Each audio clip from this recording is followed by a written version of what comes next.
Hi welcome back to my channel. ಎಲ್ಲರಿಗೂ ನಮಸ್ಕಾರ.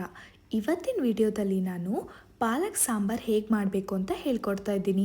ತುಂಬ ಜನ ರೂಮ್ ಮಾಡಿಕೊಂಡು ಅಥವಾ ಪಿ ಜಿಯಲ್ಲಿ ಇರ್ತಿರಲ್ವ, ಓದೋದಕ್ಕೆ ಅಂತ ಸ್ಟೂಡೆಂಟ್ಸ್ ಆಗಿರ್ಬೋದು ಅಥವಾ ವರ್ಕ್ ಮಾಡ್ತಾ ಇರೋರು ರೂಮ್ ಮಾಡ್ಕೊಂಡಿರ್ತೀರ. ಹಾಗಾಗಿ ನಿಮಗೆ ನ್ಯೂಟ್ರಿಷನ್ ಫುಡ್ ಸಿಗ್ತಾ ಇರಲ್ಲ. ಹಾಗಾಗಿ ಈಸಿಯಾಗಿ ಪಾಲಕ್ ಸಾಂಬಾರನ್ನ ಮಾಡ್ಕೊಂಡು ತಿನ್ನೋದು ಹೇಗೆ ಅಂತ ಹೇಳ್ಕೊಡ್ತೀನಿ. ಫಸ್ಟ್ ಅದಕ್ಕೆ ನಾನು ಪಾಲಕ್ನ ಚೆನ್ನಾಗಿ ತೊಳ್ಕೊಂಡ್ಬಿಟ್ಟು ಸ್ವಲ್ಪ ಕಟ್ ಮಾಡಿಕೊಂಡು ಅದಕ್ಕೆ ಉಪ್ಪು ಹಾಕ್ಕೊಂಡಿದ್ದೀನಿ. ಹಾಗೆ ನೋಡಿ, ಇವಾಗ ಸ್ಟವ್ ಮೇಲೆ ಇಟ್ಟಿದ್ದೀನಿ. ನೆಕ್ಸ್ಟ್ ಇವಾಗ ನಾನು ಬೇಳೆ ತಗೊಂಡಿದ್ದೀನಿ. ಬೇಳೆನ ಚೆನ್ನಾಗಿ ತೊಳ್ಕೊಳ್ಬೇಕು. ಅದಾದಮೇಲೆ ಒಲೆ ಮೇಲೆ ನಾವು ಪಾಲಕ್ನ ಇಟ್ಕೊಂಡಿರ್ತೀವಿ ಅಲ್ವಾ, ಅದಕ್ಕೆ ಹಾಕ್ಕೊಳ್ಬೇಕು. ನೋಡಿ, ನಾನು ಇವಾಗ ಹಾಕ್ಕೊಂಡಿದ್ದೀನಿ. ಹಾಗೆ ಸ್ವಲ್ಪ ನೀರು ಕೂಡ ಆ್ಯಡ್ ಮಾಡ್ಕೊಂಡಿದ್ದೀನಿ. ಮತ್ತು ನಾನೇನು ಮಾಡ್ತಾಯಿದ್ದೀನಿ ಅಂದರೆ ಬೆಳ್ಳುಳ್ಳಿ ಚೆನ್ನಾಗಿ ಜಜ್ಕೊತಾ ಇದ್ದೀನಿ. ಅದನ್ನೂ ಕೂಡ ನಾನು ಇವಾಗ ಹಾಕ್ತೀನಿ. ಓಕೆ, ಇವಾಗ ನಾನು ಬೆಳ್ಳುಳ್ಳಿನೂ ಕೂಡ ಹಾಕ್ಕೊಂಡಿದ್ದೀನಿ. ನೆಕ್ಸ್ಟ್ ಏನು ಹಾಕಬೇಕು ಅಂದರೆ ಚೆನ್ನಾಗಿ ಮೆಣಸಿನ್ಕಾಯಿನೂ ಕೂಡ ಕಟ್ ಮಾಡಿಕೊಂಡು, ಒಂದು 5-6 ಮೆಣಸಿನ್ಕಾಯಿನ ಕಟ್ ಮಾಡಿಕೊಂಡು ಅದನ್ನೂ ಕೂಡ ಆ್ಯಡ್ ಮಾಡ್ಕೊಳ್ಬೇಕು. ಇವಾಗ ನಾವು ಟೊಮೆಟೊ ಕಟ್ ಮಾಡ್ಕೊಳ್ಳೋಣ. ನೆಕ್ಸ್ಟು ನಾವು ಟೊಮೆಟೊನ ಹಾಕ್ಕೊಳ್ಬೇಕು. ನೋಡಿ, ಕಟ್ ಮಾಡಿಕೊಂಡು ಹಾಕ್ಕೊಳ್ತಾ ಇದ್ದೀನಿ. ಇವಾಗ ನೆಕ್ಸ್ಟು ನಾನು ಖಾರ ಪುಡಿ ಹಾಕ್ಕೊಳ್ತಾ ಇದ್ದೀನಿ. ನಿಮಗೆ ಎಷ್ಟು ಬೇಕಷ್ಟು ಕರೆಕ್ಟಾಗಿ ಹಾಕ್ಕೊಂಡು ನೋಡಿ, ಯಾಕಂದರೆ ಆಲ್ರೆಡಿ ನೀವು ಮೆಣಸಿನ್ಕಾಯಿ ಕೂಡ ಹಾಕಿರ್ತೀರಲ್ವ, ಆಮೇಲೆ ಜಾಸ್ತಿ ಖಾರ ಹಾಕ್ಕೊಳ್ಬೇಡಿ. ನೆಕ್ಸ್ಟು ನಾನು ಸಾಂಬಾರು ಪೌಡರ್, ಇದು ಖಾರ ಪುಡಿ ಜಾಸ್ತಿ ಆಗಿಬಿಟ್ಟು ಅದಕ್ಕೆ ಸ್ವಲ್ಪ ತೆಗಿತಾ ಇದ್ದೀನಿ. ನೆಕ್ಸ್ಟು ನಾನೇನು ಮಾಡ್ತೀನಿ ಅಂದರೆ ಸಾಂಬಾರು ಪೌಡರ್, ಓಕೆನಾ, ನೀವು ಮನೆಯಿಂದ ತಂದಿಟ್ಕೊಳ್ಬೋದು, ಓಕೆನಾ, ಇಲ್ಲ ಅಂದರೆ ಅಂಗಡಿಯಿಂದ ತರ್ಬೋದು, ಏನು ಬೇಕಾದ್ರೂ ಮಾಡ್ಬೋದು. ಮನೆಯಿಂದ ತಂದಿಟ್ಕೊಂಡ್ರೆ ಒಳ್ಳೆಯದು. ನೋಡಿ, ಅದನ್ನೂ ಕೂಡ ಆ್ಯಡ್ ಮಾಡ್ಕೊಳ್ತಾ ಇದ್ದೀನಿ. ಇವಾಗ ಎಲ್ಲ ಆ್ಯಡ್ ಮಾಡ್ಕೊಂಡಾದ್ಮೇಲೆ ಇವಾಗ ಚೆನ್ನಾಗಿ ತಿರುಗಿಸ್ತೀನಿ. ಏನಂದರೆ ನೀವು ಪಾಲಕ್ನ ಚೆನ್ನಾಗಿ ಬೇಯಿಸ್ಕೊಳ್ಬೇಕು, ಇಲ್ಲ ಅಂದರೆ ಅದು ಸಾಂಬಾರು ಆದಮೇಲೂ ಕೂಡ ಪಾಲಕ್ದು ಸ್ಮೆಲ್ ಬರ್ತಾ ಇರುತ್ತೆ, ಚೆನ್ನಾಗಿರಲ್ಲ ತಿನ್ನೋಕ್ಕೆ. ಹಾಗಾಗಿ ಚೆನ್ನಾಗಿ ಬೇಯಿಸ್ಕೊಳ್ಳಿ. ಇವಾಗ ನಾನು ಎಲ್ಲ ಆ್ಯಡ್ ಮಾಡ್ಕೊಂಡಾದ್ಮೇಲೆ ತಿರುಗಿಸ್ಕೊಂಡು ಕುಕ್ಕರ್ ಕ್ಯಾಪ್ ಹಾಕಿ ಇವಾಗ ನಾನು ಒಂದು 5 ಇಲ್ಲ 6 ವಿಷಲ್ ಬರೋ ತನಕ ವೆಯ್ಟ್ ಮಾಡ್ತೀನಿ. ನೋಡಿ, ಇವಾಗ ಓಪನ್ ಮಾಡಿದ್ದೀವಿ. ಹೇಗೆ ಎಲ್ಲ ಮಿಕ್ಸ್ ಆಗಿದೆ, ಹಾಗೆ ಪಾಲಕ್ ಕೂಡ ಚೆನ್ನಾಗಿ ಬೆಂದಿದೆ.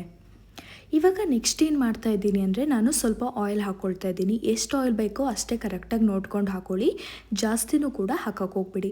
ಆಮೇಲೆ ಅದನ್ನ ಹಾಕಿದ ಮೇಲೆ ಚೆನ್ನಾಗಿ ತಿರುಗಿಸ್ಬೇಕು. ಎಷ್ಟು ಕರೆಕ್ಟಾಗಿ ಮಿಕ್ಸ್ ಮಾಡ್ತಿರೋ ಅಷ್ಟು ಚೆನ್ನಾಗಿ ಸಾಂಬಾರು ಪ್ರಿಪೇರ್ ಆಗುತ್ತೆ. ಇವಾಗ ನಾನು ನೆಕ್ಸ್ಟು ಅರಿಶಿನ ಹಾಕ್ಕೊಳ್ತಾ ಇದ್ದೀನಿ. ಓಕೆ, ಎಷ್ಟು ಅರಿಶಿನ ಬೇಕು ಅದನ್ನೂ ಕೂಡ ಹಾಕ್ಕೊಳ್ತಾ ಇದ್ದೀನಿ. ಇವಾಗ ಮತ್ತೆ ಅದನ್ನ ಚೆನ್ನಾಗಿ ತಿರುಗಿಸ್ಬೇಕು. ಚೆನ್ನಾಗಿ ತಿರುಗಿಸಾದ್ಮೇಲೆ ಏನು ಮಾಡಬೇಕಂದ್ರೆ ನಾವು ಇವಾಗ ಮತ್ತೆ ಬೇಯಿಸ್ಬೇಕು ಅದನ್ನ. ಸೊ ಇವಾಗ ಮತ್ತೆ ನಾನೇನು ಮಾಡ್ತೀನಿ ಅಂದರೆ ಕುಕ್ಕರ್ ಕ್ಲೋಸ್ ಮಾಡಿಬಿಟ್ಟು ಇವಾಗ ಒಂದು 2 ವಿಷಲ್ ಬರೋ ತನಕ ವೆಯ್ಟ್ ಮಾಡ್ತೀನಿ.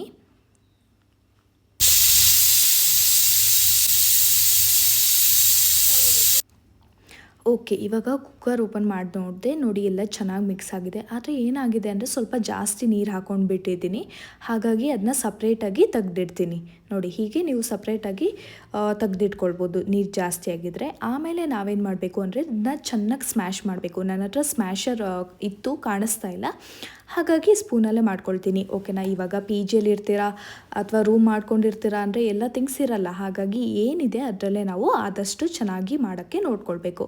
ನೋಡಿ, ಇವಾಗ ಸ್ಮ್ಯಾಶ್ ಮಾಡ್ಕೊಂಡಾಯಿತು. ನೆಕ್ಸ್ಟು ನಾವು ಒಗ್ಗರಣೆ ಹಾಕ್ಕೊಳ್ಬೇಕಾಗುತ್ತೆ. ಹಾಗಾಗಿ ಆನಿಯನ್ನ ಕಟ್ ಮಾಡಿಕೊಂಡು ನಾನು ಅದನ್ನ ಒಗ್ಗರಣೆ ಹಾಕ್ಕೊಳ್ತೀನಿ. ಫಸ್ಟು ಆಯಿಲ್ ಹಾಕಿಬಿಟ್ಟು ಈರುಳ್ಳಿ ಹಾಕ್ಕೊಂಡಿದ್ದೀನಿ. ಹಾಗೆ ನಾನು ಸ್ವಲ್ಪ ಜೀರಿಗೆನೂ ಹಾಗೆ ಸಾಸಿವೆನೂ ಕೂಡ ಆ್ಯಡ್ ಮಾಡ್ಕೊಳ್ತೀನಿ. ಹಾಗೆ ನೆಕ್ಸ್ಟ್ ಏನು ಮಾಡಿದ್ದೀನಿ ಅಂದರೆ ಕರಿಬೇವಿನ ಸೊಪ್ಪು ಆ್ಯಡ್ ಮಾಡಿಕೊಂಡು ಇವಾಗ ಚೆನ್ನಾಗಿ ಹುರ್ಕೊಳ್ತೀನಿ. ಓಕೆನಾ, ಚೆನ್ನಾಗಿ ಬೇಯಬೇಕು. ಈರುಳ್ಳಿನ ಚೆನ್ನಾಗಿ ಬೇಯಿಸಿ. ಇವಾಗ ಏನು ಒಗ್ಗರಣೆ ಹಾಕ್ಕೊಂಡಿದ್ವಿ ಅಲ್ವಾ, ಅದನ್ನ ನಾನೇನು ಮಾಡ್ತೀನಿ ಅಂದರೆ ಪಾಲಕ್ ಇವಾಗ ಪ್ರಿಪೇರ್ ಮಾಡ್ಕೊಂಡಿದ್ವಿ ಅಲ್ವಾ, ಅದಕ್ಕೆ ಆ್ಯಡ್ ಮಾಡಿಕೊಂಡು ಸ್ವಲ್ಪ ಇವಾಗ ನಾವು ಏನು ನೀರು ತೆಗೆದಿಟ್ಕೊಂಡಿರ್ತೀವಿ ಅದನ್ನೂ ಕೂಡ ನಾವು ಏನು ಮಾಡ್ಬೋದು, ಅದಕ್ಕೆ ಹಾಕ್ಕೊಳ್ಬೋದು. ಹಾಗೆ ಏನಂದರೆ ಇದು ತುಂಬ ಕಡಿಮೆ ರೇಟಲ್ಲೇ ಮುಗ್ದೋಗ್ಬಿಡುತ್ತೆ. ಯಾಕಂದರೆ ಪಾಲಕ್ಕಿಗೂ ಏನು ಜಾಸ್ತಿ ಅಮೌಂಟ್ ಅಲ್ಲ, ಓಕೆನಾ, ಒಂದು 20 ರೂಪಾಯಿಗೆ ಇಲ್ಲಾಂದರೆ 30 ರೂಪಾಯಿಗೆ ಒಂದು ಕಟ್ ಸಿಕ್ಬಿಡುತ್ತೆ. ನೀವು ಆರಾಮಾಗಿ ಮಾಡ್ಕೊಳ್ಬೋದು. ಬೇರೆ ಐಟಮ್ಸು ಅಷ್ಟೇ ಸಿಂಪಲಾಗೇ ಇದೆ, ಮನೇಲಿ ಏನಿರುತ್ತೆ ಅಲ್ವಾ ಅದನ್ನೇ ತೊಗೊಂಡು ಮಾಡ್ಕೊಳ್ಬೋದು. ಇವಾಗ ಚೆನ್ನಾಗಿ ಮಿಕ್ಸ್ ಮಾಡಿಕೊಂಡು ನಾನು ಮತ್ತೆ ಕುದಿಯೋಕ್ಕೆ ಇಟ್ಟಿದ್ದೀನಿ.